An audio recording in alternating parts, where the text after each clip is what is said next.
First step is to pull the cup from the top of the mini presso. Next, unscrew the portafilter. Insert the capsule into the mini presso. Then, screw on the portafilter tightly to pierce the capsule.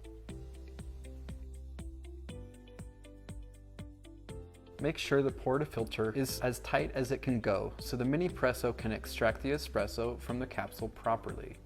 Unscrew the water tank.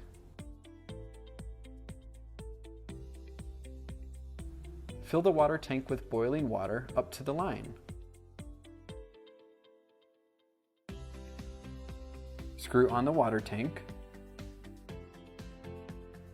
Unlock the piston by twisting it counterclockwise.